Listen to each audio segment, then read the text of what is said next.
Hello guys, welcome all of you. This is lecture number 5 on chapter 10 wave optics. Class 12th का ये lecture है और previous lecture में interference of light को मैं discuss कर चुका हूँ आपसे। वो बड़ा एक ज़बरदस्त टॉपिक है इंटरफेरेंस ऑफ लाइट। जैसे एक डेरिवेशन हमने प्रीवियस लेक्चर में पढ़ा है, अभी एक और डेरिवेशन इंटरफेरेंस पर बचता है जो हम अगले लेक्चर में पढ़ेंगे आने वाले में। आज हम इंटेंसिटी के क्वेश्चंस के बारे में जानेंगे। जो प्रीवियस लेक्चर में फॉर्मूला मेरे पास इंटेंसिटी का आया है, उस फॉर्मूले पर क्वेश्चंस को जानेंगे। शुरुआत करेंगे क्वेश्चंस के साथ और पहला क्वेश्चन एक एम्पलीट्यूड का क्वेश्चन समझेंगे। हमें ये कहा जाए कि भाई क्या होती हैं S1 और S2 से दो वेव्स आती हैं, उन वेव्स का क्या होता है एम्पलीट्यूड। तो two plane monochromatic waves propagating in same direction have amplitudes a and 2a। एक वेव का एम्पलीट्यूड कितना है a1 की वैल्यू a होगी, दूसरी वेव का एम्पलीट्यूड कितना है 2a, डबल है इससे इस तरह से।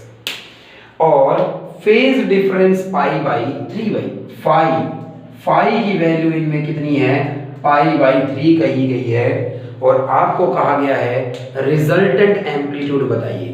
ये दोनों वेव्स जब सुपरपोज करेंगी तो इनमें पाई बाई 3 का अगर फेज डिफरेंस है तो इनके सुपरपोजिशन से जो रिजल्टेंट वेव आएगी, जो नई वेव आएगी, उस नई वेव का एम्पलीट्यूड आपसे पूछा गया है। वैसे एम्पलीट्यूड तो एक वेक्टर है, एम्पलीट्यूड क्या है एक वेक्टर है। तो रिजल्टेंट की तरह फॉर्मूला जो कल आया है, जो फॉर्मूला हमारे पास आया है वो फॉर्मूला आया है जैसे वेक्टर्स का रिजल्टेंट फाइंड आउट करते हैं, ऐसे कर दीजिए a1 का स्क्वायर प्लस a2 का square plus 2a1 a2 cos phi. ये फॉर्मूला आया है हमारे पास। यहाँ पर फाई क्या है फेज डिफरेंस है। दो वेक्टर्स की बात करते थे तो यहाँ थीटा होता था या फाई होता था, वो क्या होता था दो वेक्टर्स के बीच का एंगल होता है। और अभी भी तो वही है। एम्पलीट्यूड क्या है डिस्प्लेसमेंट है और डिस्प्लेसमेंट क्या है वेक्टर्स है। चलिए कोई नहीं, हमारे पास तो फॉर्मूला है। तो नई वेव का एम्पलीट्यूड कितना होगा a1 की value a square plus a2 की वैल्यू 2a रखिए, स्क्वायर होने के बाद 4a का स्क्वायर हो जाएगा। और ये 2 है, a1 की वैल्यू a है, a2 की वैल्यू 2a है। और cos पाई बाई 3 का मतलब है 60 डिग्री और cos 60 डिग्री पर 1/2 होता है।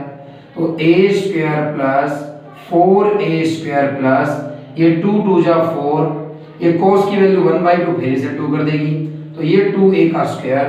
अंदर बचता है अभी हमारे पास 7a का स्क्वायर। अगर 7 को अंदर रखें और a को बाहर लिखूं क्योंकि a स्क्वायर है, तो रिजल्टेंट एम्पलीट्यूड जो होगा नई वेव जो बनेगी उसका एम्पलीट्यूड कितना होगा √7 टाइम्स होगा किसके a के। तो इस तरह से फाइनल वेव बड़ी बन गई है भाई, क्योंकि ये फेज डिफरेंस पूरी तरह से तो ऐड नहीं हुए भाई। एक का एम्पलीट्यूड कुछ था a1, दूसरे का कुछ था, तो ये कुछ ऐड हो गए हैं। नई वेव का एम्पलीट्यूड ज्यादा आया है लेकिन बहुत ज्यादा नहीं आया, मैक्सिमम नहीं आया, क्योंकि इनमें 5 0 नहीं था। 0 का फेज डिफरेंस होता बिल्कुल क्रेस्ट पे आता। अगर 180 का फेज डिफरेंस है क्रेस्ट ट्रफ पर आता, बिल्कुल कैंसिल कर जाते। इसके अलावा अगर कोई एंगल बन रहा है तो वो थोड़े ओवरलैप कर रहे हैं, हम रिजल्टेंट फाइंड आउट कर सकते हैं। दो सोर्सेज हैं आपके पास, एक से इंटेंसिटी की वैल्यू I मानी गई है भाई। दो आपके पास क्या थे भाई सोर्सेज हैं S1 और S2। कैसे बनाए गए स्लिट से बनाए गए हैं वो। इनिशियली हमारे पास एक ही सोर्स होता है, मैं उस सोर्स को दो में डिवाइड करता हूं जिससे मुझे दो कोहेरेंट सोर्सेज मिलते हैं। एक से जो लाइट आई है उसकी इंटेंसिटी I1 है और दूसरे से जो लाइट आई है उसकी इंटेंसिटी 4I है। और मुझसे ये पूछा गया है कि आप बताइए इंटेंसिटी की वैल्यू कितनी होगी। आपसे कहा गया फाइंड इंटेंसिटी। इंटेंसिटी बताइए कितनी होगी। फर्स्ट पॉइंट भाई, अगर फेज डिफरेंस कितना है 0, यानी फाई की वैल्यू अगर 0 डिग्री है इस तरह से, अगर फेज डिफरेंस कितना है π/2, फाई की वैल्यू अगर π/2 है इस तरह से, तो ये 0 था, रेडियन में भी 0 ही रहेगा। और तीसरी बात, अगर फाई की वैल्यू कितनी है, पाई।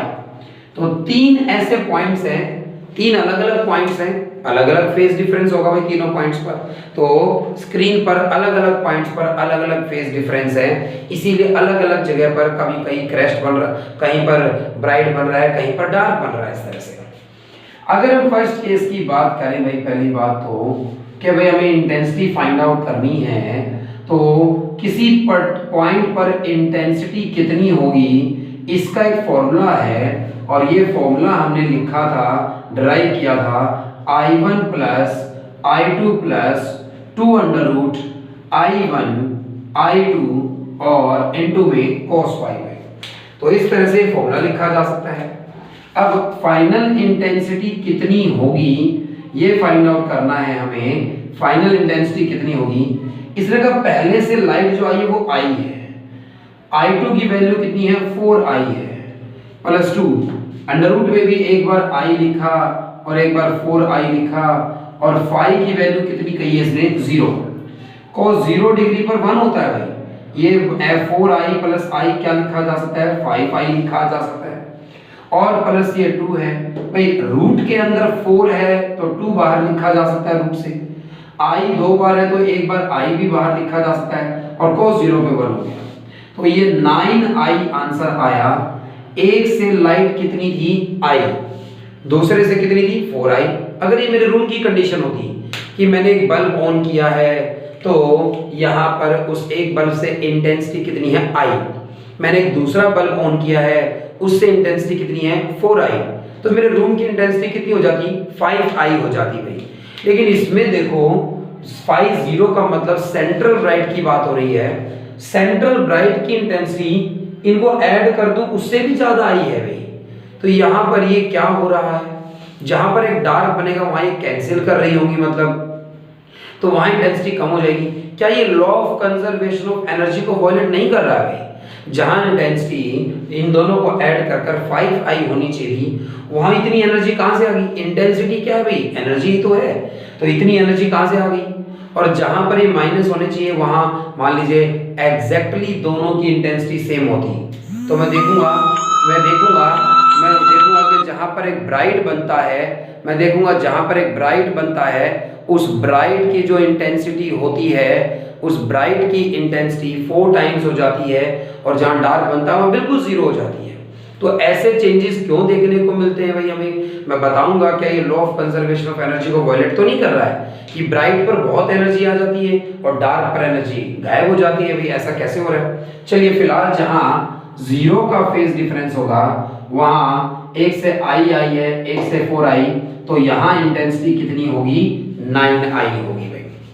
और जहां पर फेज डिफरेंस पाई/2 होगा वहां इंटेंसिटी कितनी होगी, फिर से इंटेंसिटी का फॉर्मूला लगा देते हैं भाई, और इंटेंसिटी का फॉर्मूला है रूट में, सॉरी मैं भूल जाता हूं, तो I1 plus I2 plus 2 root I1, I2 भी रूट के अंदर है, और इनटू में cos 5 है। हेंस कितनी इंटेंसिटी होगी इज इक्वल टू I1 से I है प्लस I2 4I है प्लस 2 रूट के अंदर 1 से I 1 से 4I, और भाई cos 5, और इस बार फाई की वैल्यू पाई/2 है भाई, यानी cos 90 हो गया, cos 90 पर तो पूरा ही 0 हो गया, I प्लस 4I कितना हो गया भाई, 5I। जहां पर 90 का फेज डिफरेंस है वहां पर इंटेंसिटी कितनी हो गई है, 5I हो गई है भाई। 1 से I थी, 1 से 4I थी, और अब इंटेंसिटी वहां पर कितनी होगी, 5I होगी इस तरह से। तो फेज डिफरेंस कितना है उस पर डिपेंड करता है किसी पॉइंट पर इंटेंसिटी क्या होगी। तीसरे केस में बात करना है भाई, फाई की वैल्यू पाई दे रखी है, और भाई 1 से इंटेंसिटी I1 है, 1 से I2 है, plus 2 under root I1 I2। Formula बार बार लिखने का काम बस मेरा इसीलिए हो रहा है ताकि मैं आपको फॉर्मूला याद करा देना चाहता हूँ इस तरह से। और ये जब फॉर्मूला बना है तो cos की वैल्यू पाई, और पाई पर cos की वैल्यू पाई पर कितनी होती है, -1 होती है, ये आप सभी जानते हैं, और इसी के ब्याह पर हम ये क्वेश्चन कर पाएंगे। तो जब आपको ये याद होगा, पेन की कैप बहुत दूर चली गई है, चलिए बाद में बात करेंगे उसकी। तो I इज इक्वल टू बराबर है भाई इंटेंसिटी कितनी होगी इस पॉइंट पर, तो I1 से I है और दूसरे से 2I है प्लस 2 रूट में I 4I। आप ये बार बार मैं ये स्टेप कर रहा हूं ताकि आपको पता चल जाए कि रूट से कैसे बाहर आया है, अगर एक आधे को ना समझ में आया हो कभी। तो ये 4I लिखा गया और अब की बार एंगल पाई है, cos पाई पर -1 होता है, ये 4I था भाई यहाँ पर, तो I प्लस 4I 5I लिखा जाएगा, ये 2 था, इससे बाहर 4 आएगा, I बाहर आएगा और cos पाई पर -1 भाई, तो 5I और ये 2 4 जा भाई, ये 4 था एंड रूट में और इससे 2 बाहर आया तो 2 2 जा 4, माइनस का 4I हो गया, ये माइनस था तो I, और भाई इस बार ये ऐड नहीं हुई क्योंकि इस बार आउट ऑफ फेज है लाइट भाई, एक से इंटेंसिटी I है और एक से 4I है और फेज डिफरेंस कितना है पाई का, कैंसिल करेंगे एक दूसरे को, तो कैंसिल करने के बाद I इंटेंसिटी वहां पर बच गई इस तरह से। तो ये अलग अलग फेज डिफरेंस अगर बन रहे हैं, अलग अलग फेज डिफरेंस पर अलग अलग इंटेंसिटी होगी, क्योंकि आपको बता चुका हूं मैं cos फाई क्या है, इंटरफेरेंस टर्म है cos phi, 2 under root I1 I2 cos phi को इंटरफेरेंस टर्म कहते हैं। क्यों? क्योंकि मैंने ये देख लिया कि cos फाई की वैल्यू पे डिपेंड करता है कि कंस्ट्रक्टिव बनेगा या डिस्ट्रक्टिव बनेगा, कंडीशंस पिछले लेक्चर में बताई गई थी इस तरह से दोनों के लिए। एक और क्वेश्चन की बात करेंगे, ये बोर्ड का आया हुआ बड़ा ही अच्छा क्वेश्चन है आपके लिए, बोर्ड में आया हुआ बड़ा ही अच्छा क्वेश्चन है ये, 2012 में आया, 2014 में आया है दिल्ली बोर्ड के अंदर। क्या कहता है, यंग्स डबल स्लिट एक्सपेरिमेंट में, अब जिस क्वेश्चन में यंग्स डबल स्लिट एक्सपेरिमेंट नाम ले दिया जाए ना, तो सबसे पहली बात यंग्स का नाम लेते ही ये कहना चाहता है I1 बराबर है I2 के बराबर है I0 के, मतलब दोनों स्लिट की विड्थ क्या है सेम, तो दोनों से जो वेव फ्रंट आ रही है उसकी इंटेंसिटी क्या है सेम, लाइट की इंटेंसिटी सेम है दोनों वेव्स के लिए, S1 से S2 से दोनों से सेम इंटेंसिटी की लाइट आ रही है। अगर यंग्स डबल स्लिट कह दिया जाए भाई, तो उसे ये बताने की जरूरत नहीं है कि S1 से कितनी इंटेंसिटी आई है, S2 से कितनी इंटेंसिटी आई है, अगर नाम यंग्स डबल स्लिट एक्सपेरिमेंट ले दिया जाए भाई।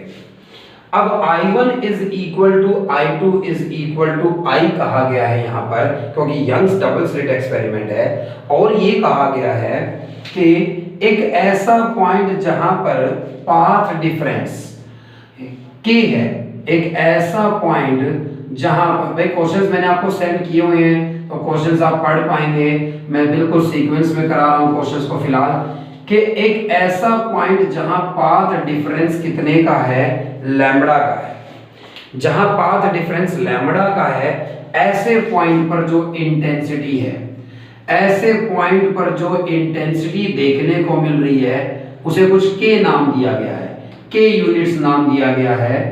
और अब आपको K की टर्म्स में आंसर बताना है कि इंटेंसिटी कितनी होगी एक ऐसे पॉइंट पर जहां लाइट्स के बीच में पाथ डिफरेंस लैम्बडा बाई 4 का है, जहां पाथ डिफरेंस लैम्बडा बाई 3 का है, और जहां पाथ डिफरेंस कितने का है, लैम्बडा बाई 2 का है।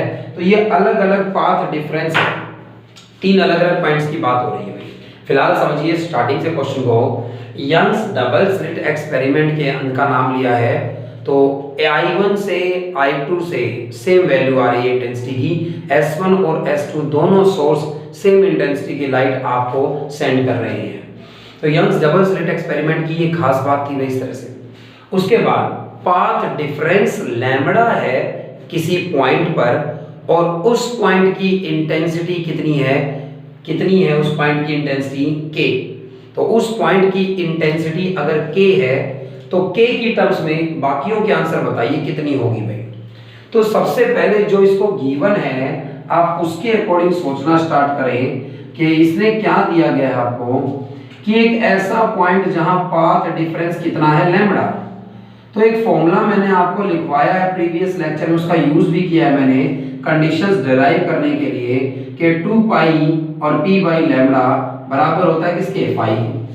एक ऐसा पॉइंट जहां पाथ डिफरेंस लैम्बडा है, वहां फाई की क्या वैल्यू रही होगी, पाथ डिफरेंस की वैल्यू लैम्बडा पुट करी अपॉन में lambda is equal to phi, और भाई फाई की वैल्यू 2 पाई।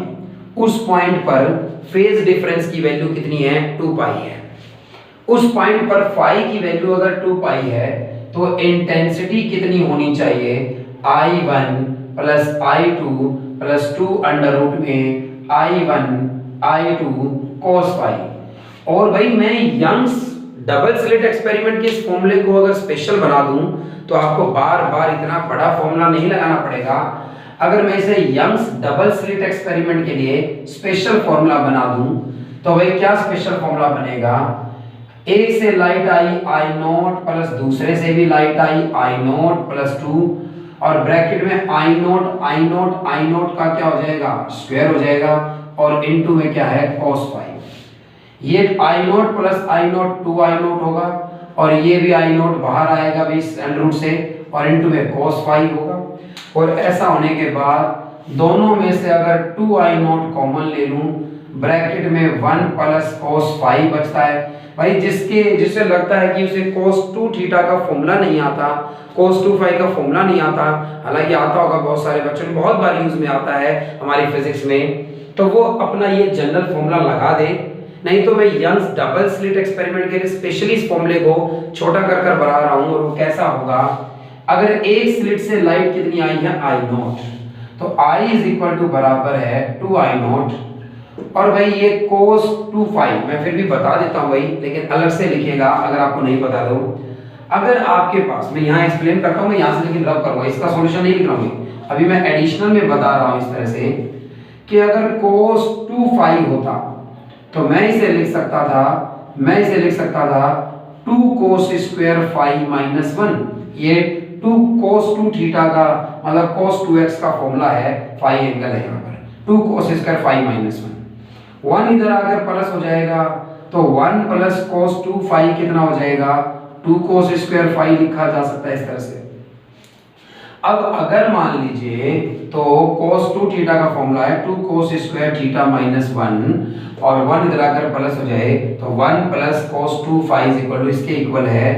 अगर मान लीजिए आपके पास क्या नहीं है, cos 2 थीटा नहीं है, सिर्फ फाई है, तो भाई हम क्या कर सकते हैं, फाई को 2 से मल्टीप्लाई कर दूं, 2 से डिवाइड कर दूं, बन गया cos 2 थीटा की फॉर्म बन गई है। लेकिन अब मेरे पास एंगल की वैल्यू फाई बाई 2 हो गई है। अब एंगल की वैल्यू मेरे पास फाई बाई 2 हो गई है, तो यानी अगर आपके पास cos 2 फाई नहीं है, सिर्फ cos फाई है, तो भी आप ये फॉर्मूला बना सकते हो। कैसे, जहां पर भी फाई आ रहा है वहां पर क्या कर दीजिए, फाई बाई 2 कर दीजिए। तो 1 प्लस cos फाई को 2 cos स्क्वायर फाई बाई 2 लिखा जा सकता है। 2 cos स्क्वायर फाई बाई 2 लिखा जा सकता है। ये बात आप अपनी रफ में लिख लीजिएगा याद रखने के लिए कि फॉर्मूला होता है cos 2 थीटा का इस तरह से। तो 1 प्लस cos 2 फाई को मैं 2 cos स्क्वायर फाई बाई 2 लिख सकता हूं मैं। तो I इज इक्वल टू 2 जा कितना हो गया, 4 आ गया। I नोट क्या है, इंटेंसिटी है किसकी, एक स्लिट से जो लाइट आई है, दोनों से I नोट आई है, एक से I नोट दूसरे से I नोट, और इनटू में cos स्क्वायर फाई बाई 2। ये फॉर्मूला जो हम ये लगाते हैं, ये डेराइव कर हमारा जो आया था, ये ऐसे स्पेशल फॉर्म में लिखा जा सकता है अगर नाम किसका लिया जाए, यंग्स डबल स्लिट एक्सपेरिमेंट का लिया जाए, क्योंकि इस वक्त I1 I2 की वैल्यू क्या हो जाती है, इक्वल। और इस फॉर्मूले का अगर मैं यूज करूं तो क्या कह रहा है, एक ऐसा पॉइंट जहां पाथ डिफरेंस लैम्बडा का था, वहां पर इंटेंसिटी कितनी है, k, कुछ k मानी गई है।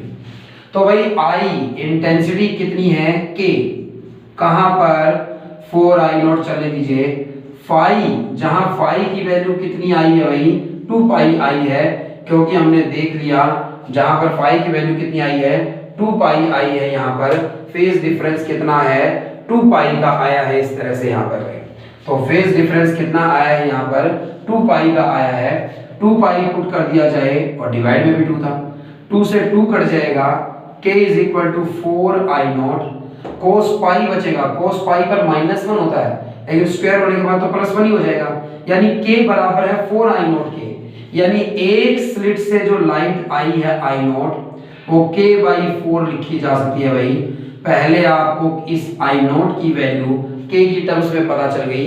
अब हम इस क्वेश्चन को आगे कर पाएंगे भाई। इस क्वेश्चन का मोटिव ही क्या है?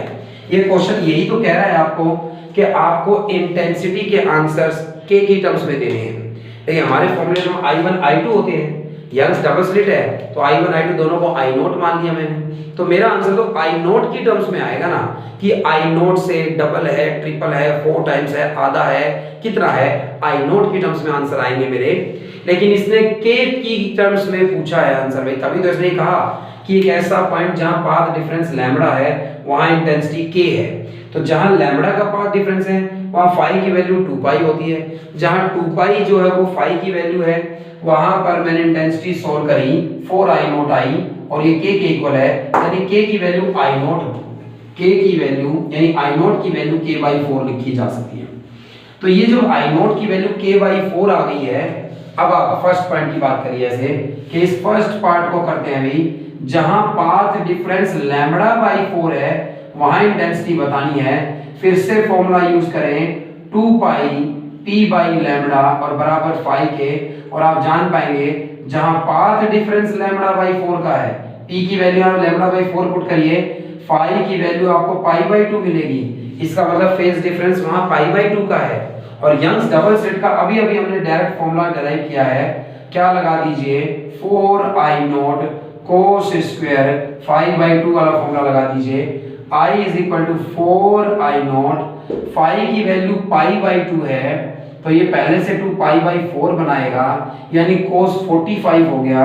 cos 45 पे 1/√2 होता है, 1/√2 का स्क्वायर कर दीजिए, 1/√2 का स्क्वायर 1/2 हो जाएगा, इस 4 को काटेगा तो 2I0 होगा।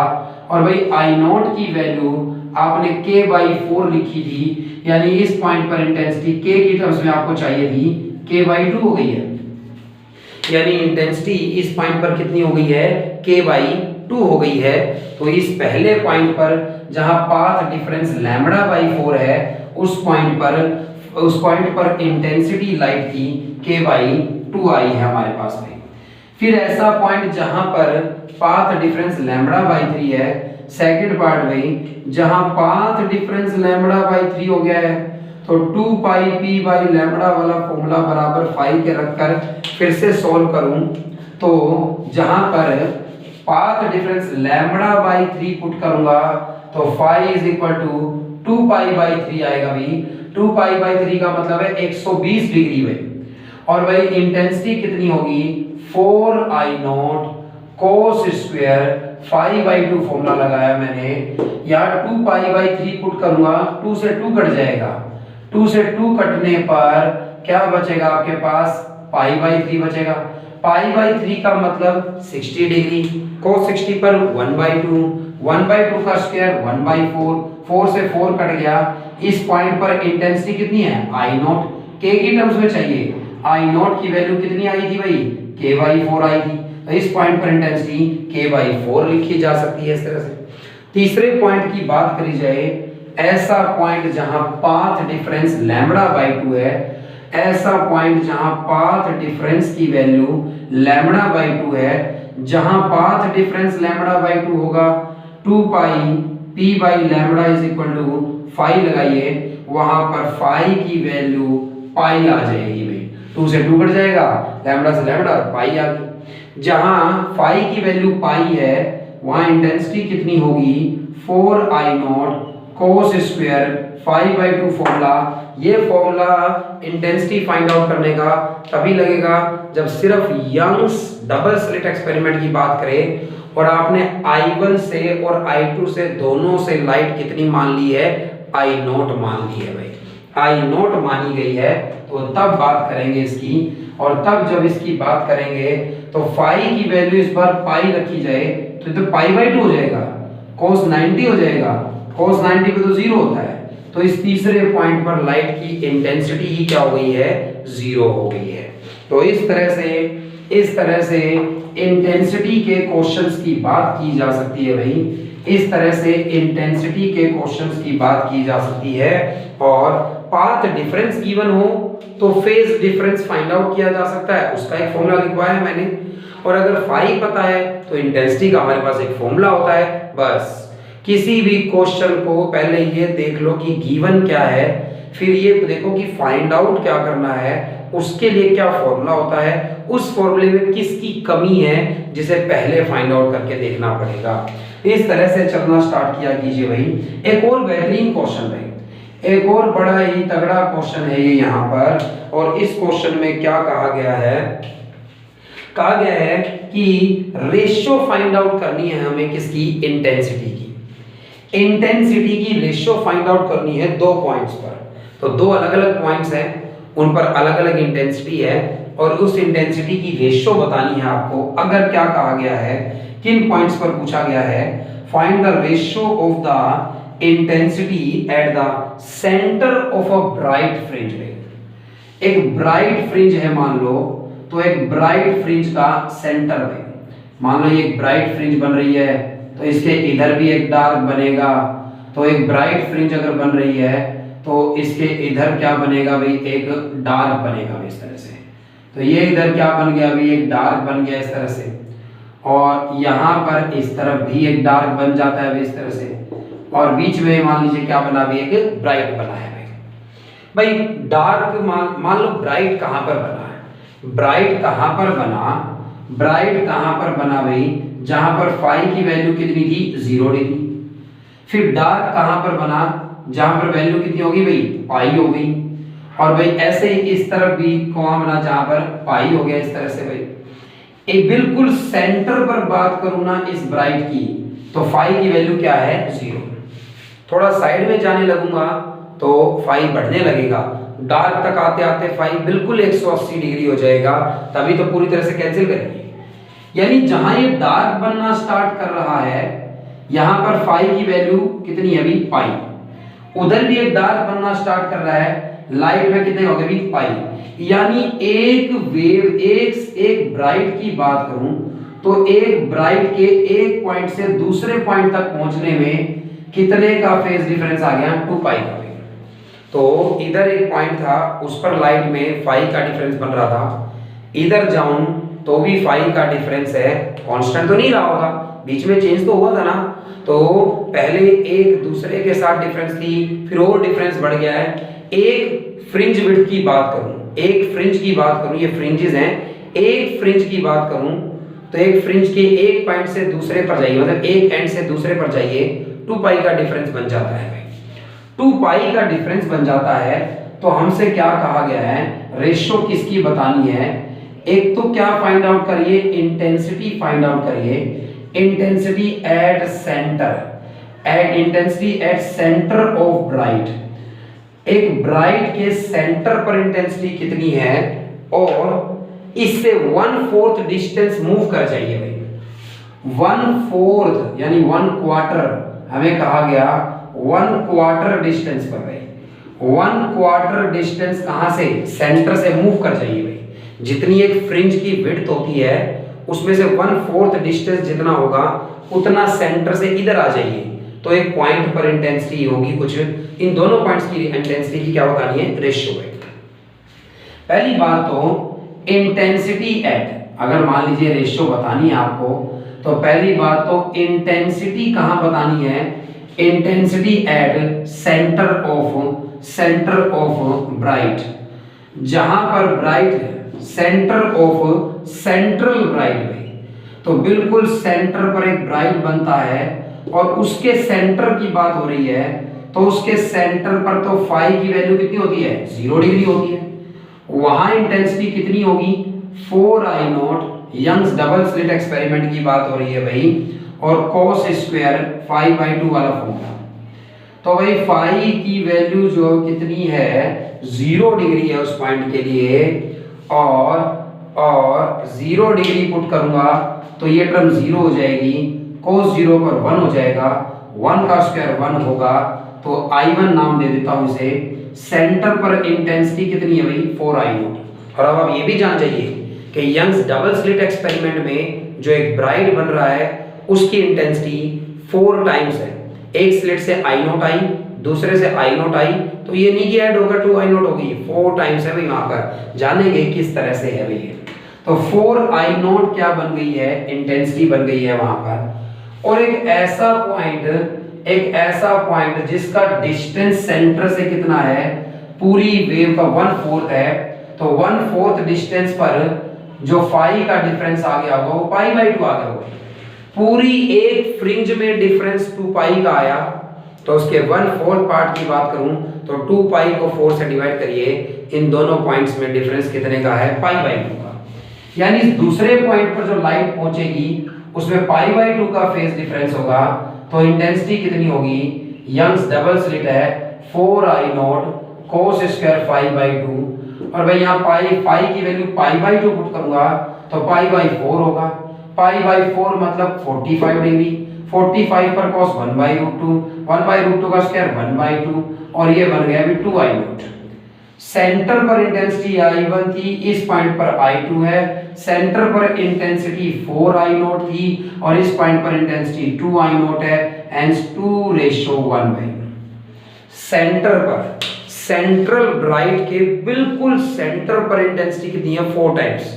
साइड में जाना स्टार्ट कर इंटेंसिटी कम होने लगेगी, और 1/4 डिस्टेंस पर इधर आ गए हो तो इंटेंसिटी आधी हो गई है भाई, 2 क्या देखने को मिला, 1 देखने को मिला है।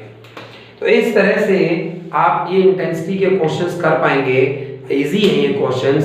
हमें फाई पता होना चाहिए जिससे हम इंटेंसिटी का फॉर्मूला लगाएंगे। इंटेंसिटी का फॉर्मूला लगाने पर हमें पता चल जाएगा कि कहां पर कितनी इंटेंसिटी है, फेज डिफरेंस पता होना चाहिए भैया आपको। पाथ डिफरेंस गिवन है तो हम फेज डिफरेंस फाइंड आउट कर सकते हैं, ये कर सकते हैं इस तरह से, इसीलिए हम इंटेंसिटी फाइंड आउट कर सकते हैं किसी भी पॉइंट पर।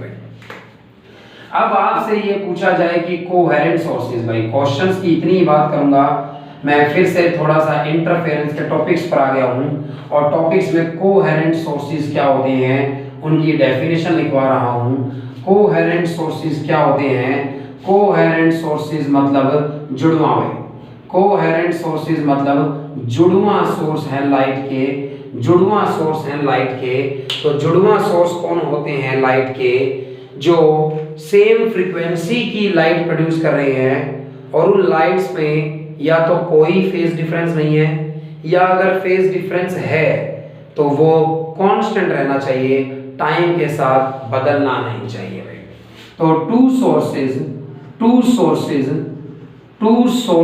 Of light, two sources of light producing, two sources of light producing light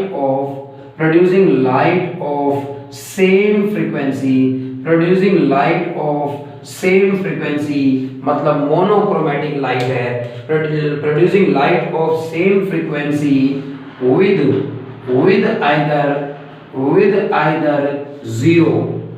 either zero और या फिर constant phase difference, with either zero or constant phase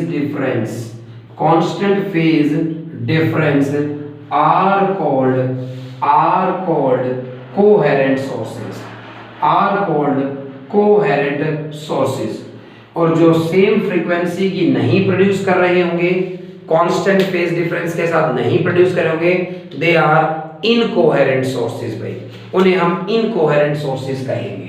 तो कोहेरेंट सोर्सेज कौन होते हैं, जो सेम फ्रीक्वेंसी की लाइट प्रोड्यूस कर रहे हैं और उन लाइट्स के बीच में या तो कोई फेज डिफरेंस नहीं है, और अगर डिफरेंस है तो फिर वो टाइम के साथ बदलना नहीं चाहिए, उतना ही रहना चाहिए। और ये बात आई कि ऐसा क्यों है, नीड क्या है कोहेरेंट सोर्सेज की भाई। कोहेरेंट सोर्स, दो अलग अलग सोर्स कभी भी कोहेरेंट नहीं हो सकते हैं। मैंने बताया था light is produced by large number of electrons, बहुत सारे एटम्स के अंदर इलेक्ट्रॉन्स का ट्रांजिशन हो रहा है तब लाइट प्रोड्यूस हो रही है, और दो अलग अलग सोर्सेज में ट्रांजिशन एक जैसे एक साथ चेंजेस लाएं ये जरूरी नहीं है भाई। तो क्वेश्चन ये है कि what is the need of coherent sources, what is the need of coherent sources, coherent sources की जरूरत क्यों है भैया आपको, ये पूछा गया। तो ये बड़ा ही इंपॉर्टेंट क्वेश्चन है भाई। कोहेरेंट सोर्सेज नहीं होंगे तो क्या होगा मैं बताता हूं भाई पहले आपको। मान लीजिए शुरू में कोई डिफरेंस नहीं था S1 से जो लाइट आई और S2 से, ये लिखना नहीं है, समझना है। कोई डिफरेंस अगर स्टार्टिंग में नहीं है तो यानी इन दोनों में जीरो का फेज डिफरेंस है, इसका क्रेस्ट तो इसका क्रेस्ट, यानी जहां सेंट्रल ब्राइट बनेगा वहां जब इसका क्रेस्ट आएगा तो इसका भी क्रेस्ट आएगा, जब इसका ट्रफ आएगा तो इसका भी ट्रफ आएगा, और वहां पर क्या बनेगी भाई, एक सेंट्रल ब्राइट बनेगा, ब्राइट दिखाई देगा, फिर डार्क ब्राइट इस तरह से बनेंगे। अगर ये सोर्सेज कोहेरेंट नहीं है, यानी इनके बीच में, लाइट्स के बीच में जो फेज डिफरेंस है वो फेज डिफरेंस टाइम के साथ क्या हो रहा है, चेंज हो रहा है। टाइम के साथ अगर फेज डिफरेंस चेंज होगा, अभी दोनों में जीरो का फेज डिफरेंस था और यहां पर सेंट्रल ब्राइट बना सेंटर पर। अगर ये कोहेरेंट नहीं है, एक साथ दोनों चेंजेस नहीं ला रहे हैं, ये क्रेस्ट जब बना रहा था ये भी क्रेस्ट बना रहा था, फिर ये ट्रफ बना रहा था ये भी ट्रफ बना रहा था, मान लिया कुछ टाइम के बाद क्या हो गया, यहां पर ये क्रेस्ट बनाता है और क्रेस्ट से चेंज होकर मान लो किस में आ गया, ट्रफ में, लेकिन ये अभी भी अपना क्रेस्ट बना रहा है, बड़ा है इसका क्रेस्ट, बड़ा है इसका क्रेस्ट, ये अभी भी अपना क्रेस्ट बना रहा है। अभी तक तो जीरो, जब ये क्रेस्ट बनाना स्टार्ट किया इसने भी क्रेस्ट बनाना स्टार्ट किया, इसका मतलब कोई डिफरेंस नहीं था, और यहां जाकर सेंट्रल पर सेंट्रल ब्राइट बनेगा, मतलब एक ब्राइट फ्रिंज बनेगा। लेकिन ये अपना क्रेस्ट बनाकर खत्म कर चुका है, मतलब क्रेस्ट पूरा हो गया इसका, ये अभी भी अपना क्रेस्ट ही बना रहा है। अभी तक तो जीरो का फेज डिफरेंस था, लेकिन इसने अपना क्रेस्ट पूरा कर लिया, यानी ये अपना ट्रफ बनाना चाहेगा और ये अभी भी अपना क्रेस्ट बना रहा है। इसका मतलब अब तो इसके अंदर 180 का फेज डिफरेंस हो गया है। 180 का फेज डिफरेंस है अगर स्टार्टिंग से ही, तो यहाँ एक का क्रेस्ट आएगा तो दूसरे का ट्रफ आएगा, कैंसिल करेंगे लाइट को, यहाँ तो डार्क दिखाई देगा। पहले ब्राइट बन रहा था फिर डार्क हो गया, हो सकता है फिर ब्राइट हो जाए, फिर dark bright dark bright dark bright, और ये चेंज इतना फास्ट होगा कि हमारी आईज इसे डिटेक्ट नहीं कर पाएगी भाई, और हमें नहीं लगेगा कि वहां कोई फ्रिंजेस बने हैं फिर डार्क बना है, क्योंकि जहां डार्क बन रहा है वहां बहुत कम टाइम में, 1 सेकंड के बहुत ही लाखवें हिस्से में बदल कर वहां पर डार्क से ब्राइट हो गया। 1 सेकंड में बहुत बार डार्क की जगह ब्राइट हो गया, ब्राइट की जगह डार्क, ऐसे चेंज होता रहा। तो मुझे नहीं लगेगा कि कहीं एक ब्राइट बना है, डार्क बना है, ब्राइट बना है, डार्क, मुझे तो लगेगा पूरी पर एक जैसी इंटेंसिटी है।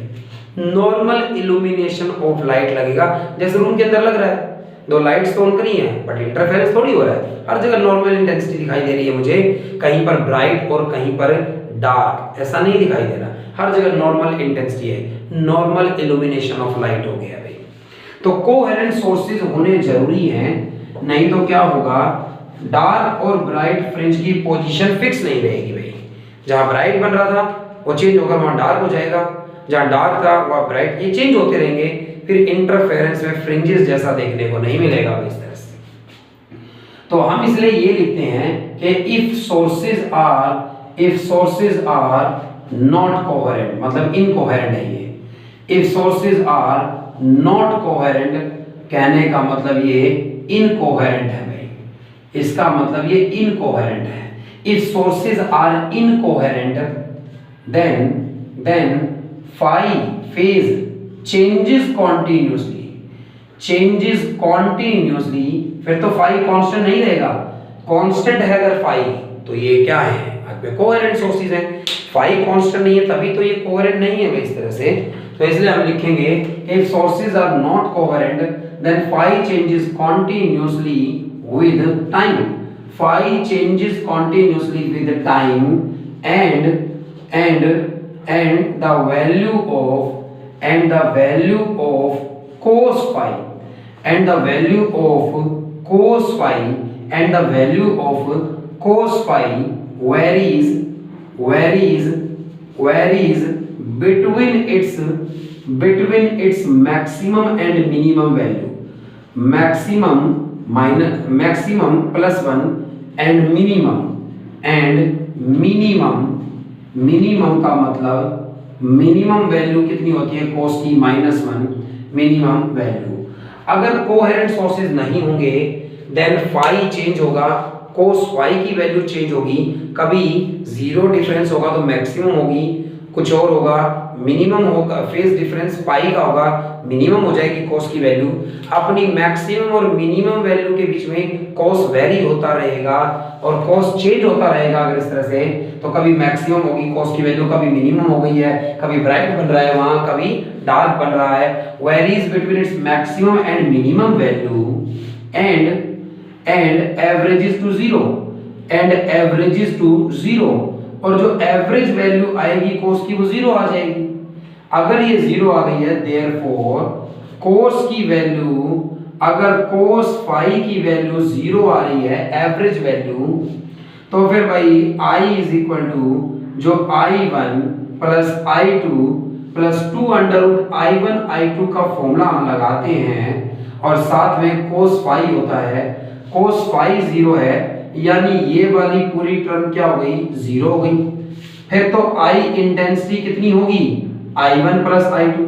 फिर तो हर पॉइंट पर सेम इंटेंसिटी दिखाई देगी आपको, हर एक पॉइंट पर सेम इंटेंसिटी दिखाई देगी भाई आपको, क्योंकि फाई तो एवरेज वैल्यू फाई की जीरो आ गई, तो एवरेज वैल्यू जीरो आ गई तो पूरे स्क्रीन पर आपको सेम इंटेंसिटी दिखाई देगी। सिंपल ऐड हो गया है तो therefore there will B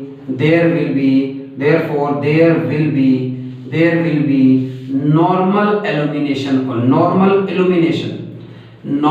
illumination मतलब नजारा, normal illumination of light and no fringes will be observed। कोई फ्रिंजेस नहीं बनेंगे भाई, फिर इस केस में कोई फ्रिंजेस नहीं बनेंगे इस केस के अंदर इस तरह से। और अगर आपको क्या कहा जाए भाई, आपको क्या कह दिया जाए भाई, ये कहा जाता है अगर आपको मान लीजिए कि जहां पर इंटेंसिटी कितनी हो गई है भाई 4 टाइम्स, एक जगह ऐसी है जहां पर इंटेंसिटी मैक्सिमम हो जाती है, ब्राइट जहां बनता है, एक जगह ऐसी हो जाती है जहां मिनिमम बन जाता है। क्या law of conservation of energy को वायलेट कर रहा है? क्या law of conservation of energy को वायलेट कर रहा है ये फिनोमेनन? अगर ऐसा हमसे पूछा जाए तो हम ये कहेंगे कि भाई क्या does interference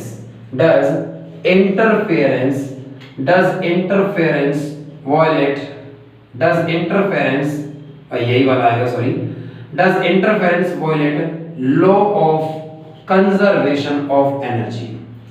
law of conservation of energy को क्या वायलेट कर रहा है भाई? तो हम ये देखेंगे भाई कि आंसर की बात करते हैं, मान लो भाई इंटेंसिटी कहीं पर कितनी होती है, इंटेंसिटी किसी पॉइंट पर कितनी होगी, ये डायरेक्टली प्रोपोर्शनल है एम्पलीट्यूड के स्क्वायर के भाई।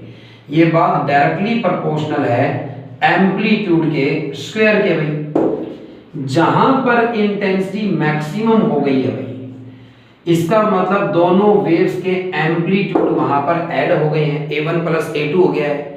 जहां पर क्रेस्ट पर आया है, ट्रफ पर आया है, एम्पलीट्यूड A1 प्लस A2 हो गए हैं, मैक्सिमम एम्पलीट्यूड हो गया है वहां पर, और इसलिए इंटेंसिटी भी वहां पर मैक्सिमम है। जहां पर मिनिमम बना है, मिनिमम इंटेंसिटी है जहां पर, वहां पर ये आउट ऑफ फेज रहे होंगे और माइनस करेंगे एक दूसरे को, A1 माइनस A2 हो जाएगा इस तरह से भाई। तो A1 माइनस A2 का होल स्क्वायर भाई इतनी इंटेंसिटी हो जाएगी इस तरह से। तो K कांस्टेंट लगाया जा सकता है कुछ इस तरह से, K कांस्टेंट लगाया जा सकता है यहाँ पर। तो इस केस में भी ऐसे प्रोपोर्शनल था ना, तो मैंने लिख दिया K कांस्टेंट आ गया, यहाँ पर भी प्रोपोर्शनल था, K कांस्टेंट आ गया। एवरेज वैल्यू फाइंड आउट करते हैं भाई, एवरेज वैल्यू फाइंड आउट करते हैं मैक्सिमम और मिनिमम की भाई। तो मैक्सिमा और प्लस कर दिया मिनिमा और डिवाइड कर देता हूं मैं किससे, 2 से। तो मैक्सिमम की इंटेंसिटी K इंटू में A1 प्लस A2 का होल स्क्वायर और प्लस मिनिमम की है A1 माइनस A2 का होल स्क्वायर और divided by 2। Average value find out करने वाला हूं भाई मैं, और एवरेज वैल्यू फाइंड आउट करने की बात पर चलिए आगे। तो भाई ये K दोनों में से K कांस्टेंट बाहर आ जाएगा भाई। A का स्क्वायर प्लस B का स्क्वायर प्लस 2AB और यहाँ a का स्क्वायर प्लस b का स्क्वायर माइनस 2ab भाई। ऐसा होगा तो माइनस 2a1 a2, यहाँ से 2a1 a2 कैंसिल, यहाँ से बचा a1 का स्क्वायर प्लस यहाँ से बचा a2 का स्क्वायर, यहाँ से बचा a1 का स्क्वायर, यहाँ से बचा a2 का स्क्वायर बाई 2। तो भाई यहाँ पर हो गया 2a1 का स्क्वायर प्लस 2a2 का स्क्वायर और अपॉन में डिवाइडेड बाई 2, 2 कॉमन लेकर कैंसिल भाई। Average value is equal to बराबर है k a1 का स्क्वायर और प्लस में a2 का स्क्वायर। k को अंदर मल्टीप्लाई करूंगा तो k a1 का स्क्वायर प्लस k a2 का स्क्वायर। k a1 का स्क्वायर मतलब इंटेंसिटी जो पहले से आई थी और k a2 मतलब जो इंटेंसिटी दूसरे से आई थी, यानी एवरेज इंटेंसिटी मैक्सिमम और मिनिमम की एवरेज इंटेंसिटी तो I1 प्लस I2 ही आई है। एवरेज वैल्यू तो क्या आई है कि पहले सोर्स से I1 लाइट आई, दूसरे से I2 लाइट आई इंटेंसिटी में, दोनों इंटेंसिटी ऐड कर दो भाई, टोटल इंटेंसिटी होगी। एवरेज तो उतनी ही आई है भाई। ये law of conservation of energy को वायलेट नहीं कर रहा है, बट आपको ये बात लिखनी पड़ेगी क्या कि जितनी इंटेंसिटी एक डार्क से गायब करी गई है, I intensity I1 intensity I है पहले से, I2 इंटेंसिटी आई है दूसरे से, दोनों ने एक दूसरे को कैंसिल कर दिया है मान लो जहां डार्क बना, यानी दोनों में से जो I1 और I2 जुड़कर जितनी इंटेंसिटी होनी चाहिए उतनी नहीं है, कम है, क्योंकि उसमें से कुछ इंटेंसिटी ट्रांसफर कर दी है किसके पास, मैंने ब्राइट के पास भाई, क्योंकि जहां ब्राइट बनेगा वहां एक से I0 दूसरे से I0, यंग्स डबल स्लिट की बात करते हैं, एक से I0 दूसरे से I0, जहां ब्राइट जहां इंटेंसिटी 2 I0 होनी चाहिए थी, पर जहां ब्राइट बना वहां 4 I0 हो गई भाई, और जहां पर डार्क बना वहां भी 2 I0 होनी चाहिए थी पर वहां 0 होगी। तो डार्क की 2 I0 इंटेंसिटी किसको ट्रांसफर कर दी मैंने, ब्राइट को, इसलिए उसकी 4 टाइम्स हो गई है भाई, अपनी तो है ही उसके पास, डार्क की भी ले ली है भाई उसने, और डार्क बेचारा 0 हो गया भाई। तो जस्ट एनर्जी का रीडिस्ट्रीब्यूशन हुआ है भाई, हमने क्या कर दिया है, पार्शियलिटी सी कर दी है, मतलब लाइट जब आई है इस तरह से, घर में कुछ चीजें आती है ना हम बराबर बांट देते हैं, बट मैंने क्या किया भाई, मान लीजिए मैंने क्या किया, बेटियों को ज्यादा दे दिया, बेटों को कम दे दिया है, कुछ ऐसा मैंने कर दिया है, या जैसा जो कोई करता है, एग्जाम्पल था इस तरह से, प्यारी बेटियां हैं और मैंने इसलिए बेटियों को ज्यादा दे दिया है भाई, और फ्रूट्स हैं या खिलौने हैं जो भी, और मैंने बेटों को थोड़ा कम कर दिया। तो इसलिए क्या हो गया है यहाँ पर इस वक्त भाई, डार्क से लाइट खींचकर मैंने किसको ट्रांसफर कर दी है, ब्राइट को ट्रांसफर कर दी है। तो टोटल एनर्जी अभी भी उतनी है जितनी आई है, कोई law of conservation of energy का वायलेशन नहीं किया है मैंने यहाँ पर, लेकिन एवरेज वैल्यू दिखा दी सिंपल, तो इस तरह से प्रूव कर दिखाएंगे और रीजन लिखिएगा यहाँ पर, लिखिएगा इस तरह से। तो एवरेज वैल्यू इस तरह से आई है, नॉर्मल इंटेंसिटी क्या आई है भाई, तो नॉर्मल इंटेंसिटी के इक्वल आ गई जो नॉर्मली होनी चाहिए थी, दो सोर्सेज से लाइट आई है तो total light I1 plus I2 होनी चाहिए थी, तो नॉर्मल के इक्वल आ गई, लेकिन कहीं पर ज्यादा और कहीं पर कम क्यों होती है, तो लिखिएगा thus the energy disappear from a dark is transferred to a bright fringe, hence there is no violation of law of conservation of energy। Law of conservation of energy का कोई वायलेशन मैंने यहाँ पर नहीं किया है गाइस, इस तरह से। तो गाइस आज के लेक्चर में इतना ही जानेंगे, अगली बार मैं सेकंड पार्ट लेकर आऊंगा इंटरफेरेंस का, जिसमें हम जानेंगे कि ये फ्रिंजेस जो बनती है उनकी विड्थ कितनी है और कहाँ कितनी डिस्टेंस पर कौन सी 10वीं फ्रिंज कहाँ बनी है, 20वीं कहाँ बनी है, ऐसे जानेंगे गाइस। थैंक्स।